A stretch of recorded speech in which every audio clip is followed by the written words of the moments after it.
Oi, gente, tudo bem? Vamos falar hoje sobre o que seria a renovação da nossa mente. A Bíblia fala lá em Romanos 12 que nós devemos não nos conformar com este século. Pois bem, o mundo, como está escrito também, jaz do maligno. E se o mundo jaz do maligno, logo nós imaginamos o quê? Nós compreendemos que esse sistema mundano tem um molde pré-estabelecido pelo seu idealizador. Esse idealizador é Satanás, o mentiroso, pai da mentira. Então, tudo que se modela ao pensamento de Satanás tem uma aparência de coisas boas, e todo conhecimento humano, como está escrito em Tiago 4,15, esse não é o conhecimento que vem do alto, ele é terreno, ele é satânico, ele é diabólico. Então, o conhecimento natural do homem está mesclado ao conhecimento diabólico, por isso é diabólico. É por isso que não podemos confiar em nossos corações. Como está escrito também em Jeremias 17, versículo 9, enganoso é o coração do homem, desesperadamente corrupto, que o achará. Logo, imaginamos o quê? Podemos compreender à luz das Escrituras que o homem tem as suas percepções, a sua cosmovisão é totalmente deturpada. Não podemos confiar em nossas percepções, nas nossas emoções. Por isso, essa necessidade de levar cativos pensamentos a Deus e, portanto, fazer cativos esses pensamentos é escravizá-lo a um Deus supremo, a um Deus maior. Pode ser esse Deus o Deus deste século, como pode ser o Senhor Jesus, que está acima de todo principado e potestade, o Deus da misericórdia, o Deus de amor. Um Deus soberano.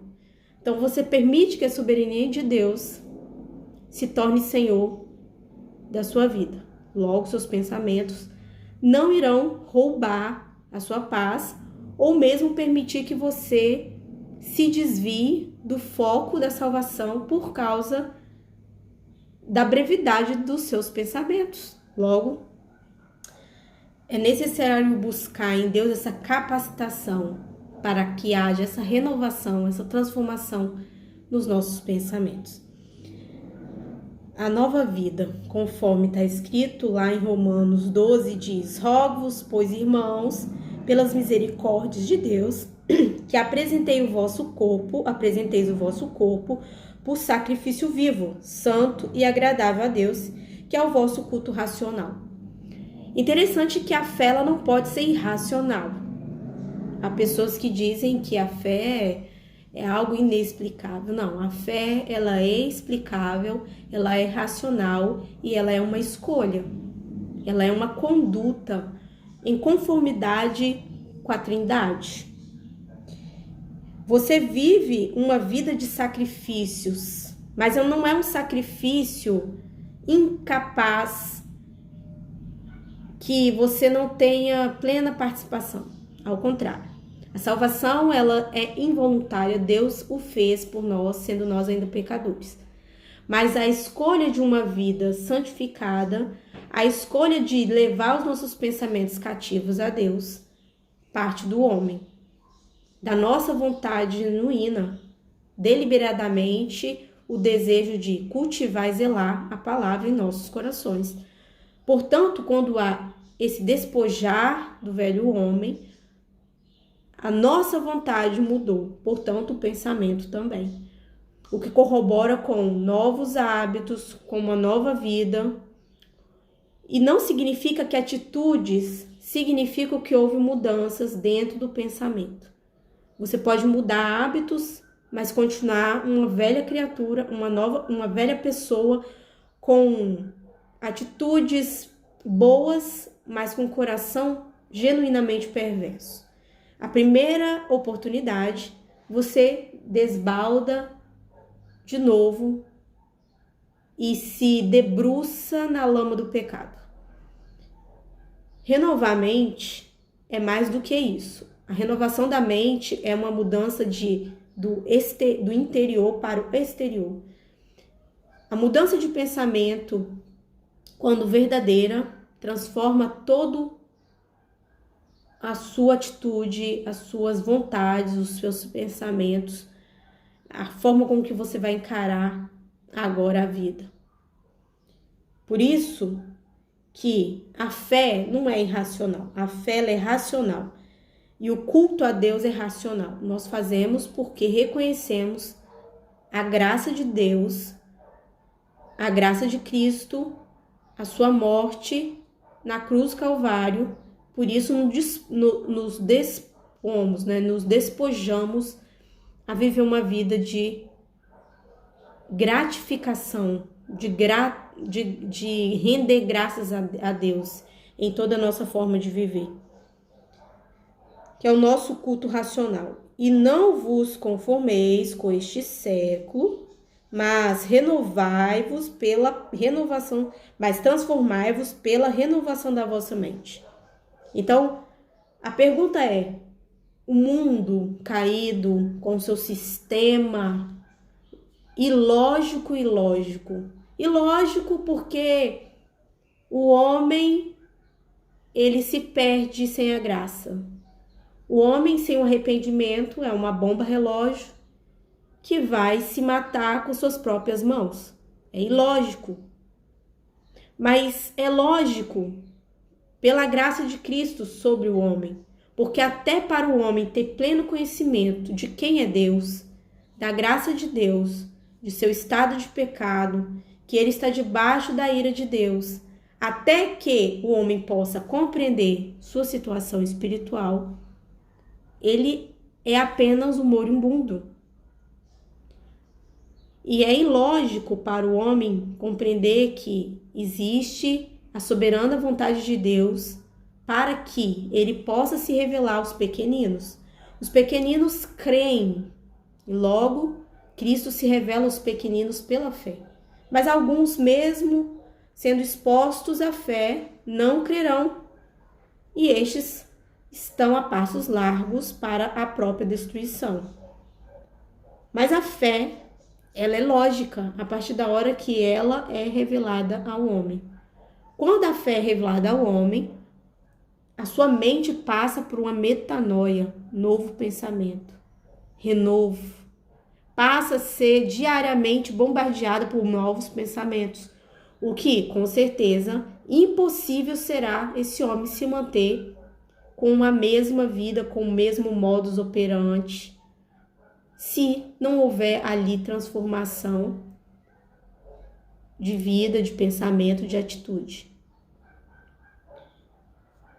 Lembre que a renovação da mente não é algo para religiosos, porque na verdade os religiosos mudam a sua aparência, sua forma de ser, os seus hábitos podem mudar, mas não a expressão da sua vida para com Deus. Na renovação da mente, nós lidamos com Deus, nós entendemos a santidade de Deus e nós nos esforçamos genuinamente, nas nossas atitudes, a agradar aquele pelo qual nos comprou, nos livrou da morte eterna. Há uma gratidão a ser vivida todos os dias. Então a gente se esmera, mas ao mesmo tempo a gente compreende, na nossa renovação dessa mente, que nós não somos capacitados, que não há em nós nenhum esforço, que não há em nós nenhuma vontade voluntária para tal, porque sabemos, pela renovação da nossa mente, que só Cristo que nos capacita a viver uma vida de santidade e em gratidão. Uma mente não renovada vai acreditar que suas atitudes são boas o suficiente para que ele seja salvo, pois ele é uma boa pessoa, ele é honesto, ele não rouba ninguém, ou ele nunca matou, ou ele vive uma vida serena e ele faz pela sociedade alguma coisa. Uma mente renovada compreende que isso não é o suficiente. O suficiente é a graça. E é pela graça que a pessoa vive. Ela vive um estado de graça, completamente rendida àquele que deu a vida por ela. Isso é um estado de mente completamente tomada por uma renovação, mas aquele que vive ainda nos moldes deste mundo está acompanhado de obras mortas. Então ele vai acreditar que suas obras são boas, que suas atitudes são boas. Mas transformai-vos pela renovação da vossa mente, para que experimenteis quais seja a boa e agradável e perfeita vontade de Deus. Interessante. Quem vive a fé em renovação de mente busca agradar o seu Senhor.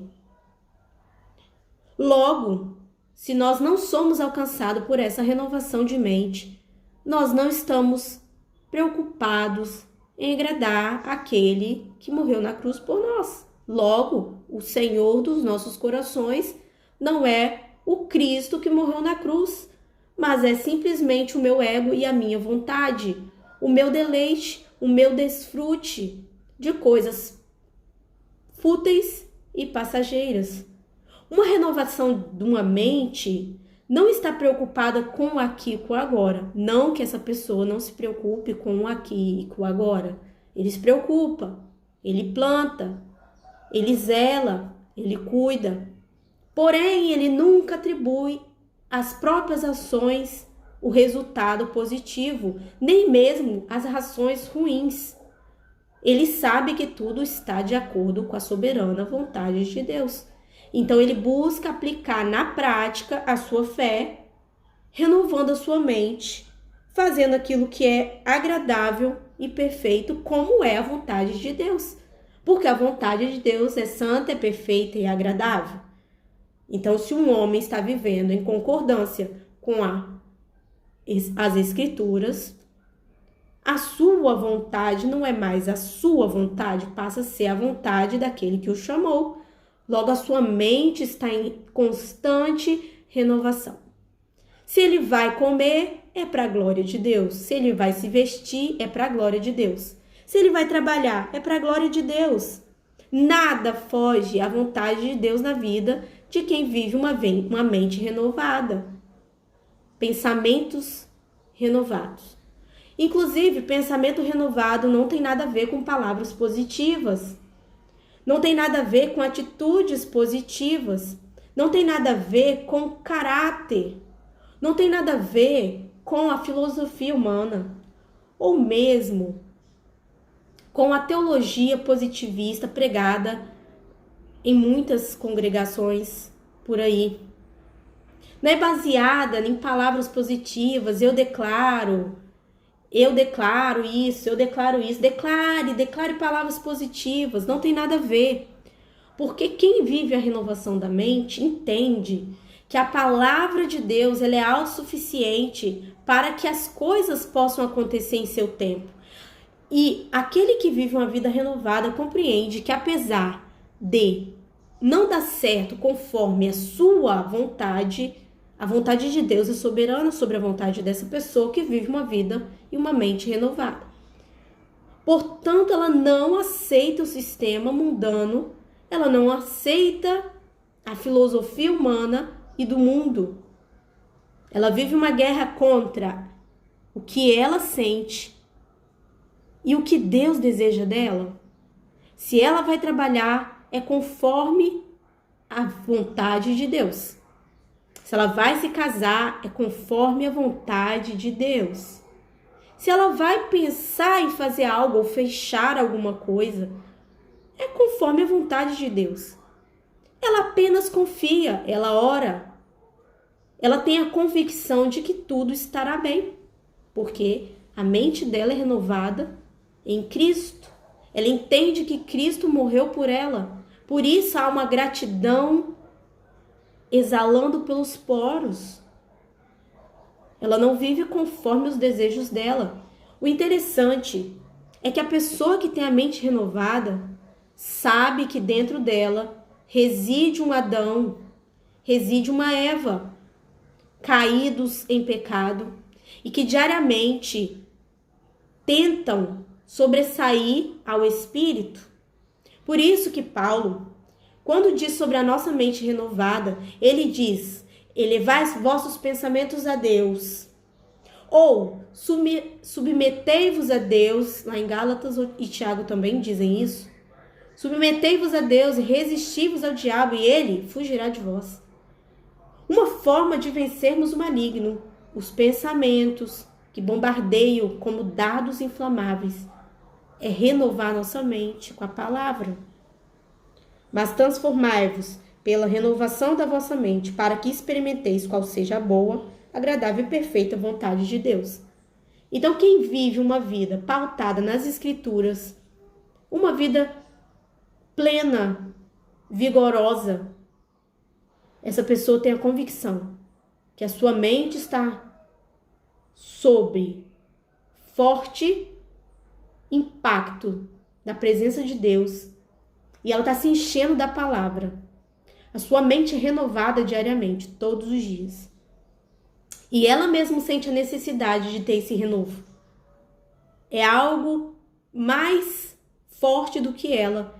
Torna-se incontrolável o desejo por renovar sua mente pela palavra e pela gratidão que ela tem pela morte de Jesus na cruz. Ela sabe que é a graça de Cristo. E isso é renovar a mente, porque só a graça, só a glória de Cristo pode renovar uma mente de um pecador antes perdido, agora alcançado, salvo, justificado, regenerado, remido pelo poder do nome de Jesus. Uma mente renovada tem expectativas muito altas, porque quem nos garantiu a vitória de uma vida pós-morte, para nos encontrarmos com o Rei da Glória, com Jesus Cristo, o Filho de Deus, foi a própria palavra que nos garantiu isso. E isso nos torna pessoas heróis da fé, que vive pela fé, que não se apoia no aqui e no agora, e muito menos nas expectativas humanas, nem mesmo nas filosofias humanas. Porque compreendemos que não há como vencer o maligno na força do braço, nem na força das filosofias humanas, das sociologias humanas, da antropologia humana. Tudo isso não é possível renovar nossa mente. Claro que o conhecimento expande a mente. Uma vez expandida, jamais ela volta ao seu tamanho inicial. O conhecimento é bom, não fará de você alguém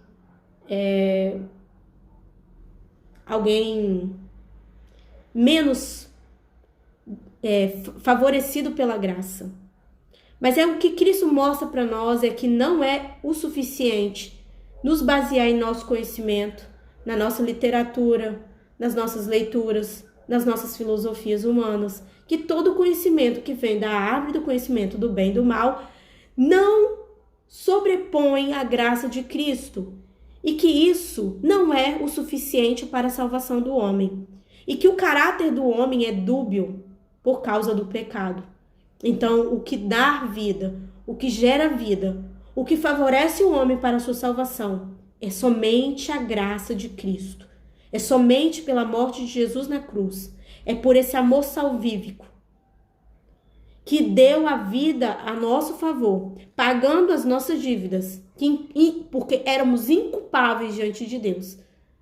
Mas ele, sabendo que nós seríamos incapazes de tal fato, de tal feito, ele se fez homem, morreu no nosso lugar. Por isso, renove a sua mente pela morte de Cristo, pela salvação de Cristo, pela graça de Cristo. Você não precisa de fazer nada.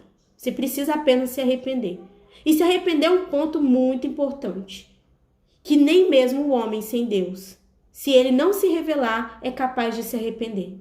O homem só pode se arrepender se Cristo o tocar. Até nisso, dependemos da soberana graça e da soberana vontade de Cristo. Então, abre bem a sua boca, quem sabe assim haja esperança.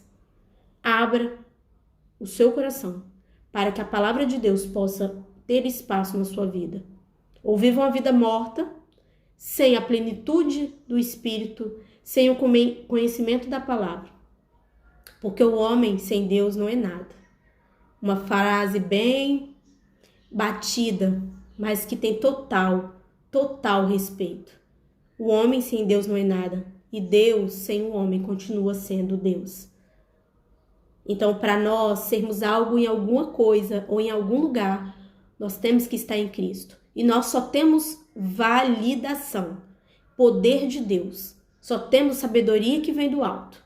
Se nós renovarmos a nossa mente pelo poder da palavra, pelo poder do arrependimento, pela fé em Jesus Cristo, Filho de Deus, aquele que é e que sempre será, eternamente. Amém. Que Deus abençoe você e que essa palavra possa falar imensamente no seu coração. Renove a sua mente todos os dias pelo poder da palavra, não mais do que isso. Isso é o suficiente. Cristo, a palavra, o evangelho, a graça, a misericórdia de Cristo, que sobressai todo conhecimento humano. Que Deus abençoe a todos. Leiam em Romanos capítulo 12, se vocês quiserem o capítulo todo, que é para muito proveito de nossas almas. Beijo!